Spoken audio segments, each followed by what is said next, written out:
Anderson, eu gostaria de começar falando sobre o apoio do governador agora reeleito por Minas Gerais, Romeu Zema, né? A gente mostrou mais cedo que esse apoio já foi a público, oficialmente, apoio ao presidente Jair Bolsonaro. Eu queria entender, na sua opinião, qual o significado do apoio do governador Romeu Zema ao candidato Jair Bolsonaro, lembrando que, né, ali o político do Novo, ele tem um discurso voltado à direita liberal e não uma direita tão conservadora, tanto é que o próprio candidato Luiz Felipe Dávila fez algumas críticas ao presidente Jair Bolsonaro, né, por não ter políticas tão liberais quanto um liberal tem.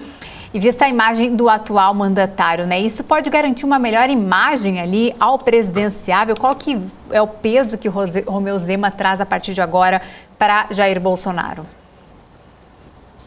O Zema traz um apoio importantíssimo. Se a gente for observar, o mesmo resultado de Minas Gerais foi o resultado, por exemplo, nível Brasil. Então, o que isso vai trazer de mudança? O Bolsonaro ele precisa melhorar a sua votação se ele quer vencer a eleição no segundo turno. E nada melhor do que buscar o apoio, por exemplo, do Romeu Zema em Minas Gerais. No segundo ponto das propostas liberais, o próprio Zema já deixou bem claro que ele pode não concordar com tudo que o governo federal faz, porém, ele não vai apoiar nenhum candidato de esquerda, até porque ele precisa do governo federal. Um governo complementa o outro. Então, o Zema fez muito bem em apoiar o Bolsonaro pela sua ideologia, por mais que eles tenham diferença, como você mesmo comentou, Isa, sobre a questão das críticas do próprio Felipe Dávila. As propostas são diferentes. Se fossem iguais, não tinha um porquê, às vezes, ter dois candidatos e dois partidos diferentes. E o público, na verdade, os eleitores, vai escolher aquele que melhor se aproxima ou que tem a menor rejeição com o candidato. Agora, Minas Gerais sempre ditou a regra e não foi diferente. A gente percebe que Minas Gerais teve 48,29 contra 43,60 do Bolsonaro.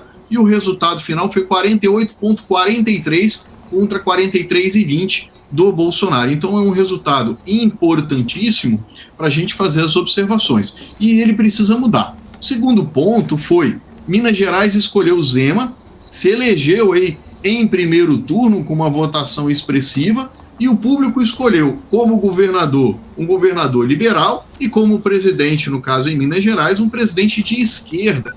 Então você vê uma divergência no modo de escolha, a qual ele trata como uma análise aqui fria e calculista, que a rejeição do Bolsonaro é muito grande.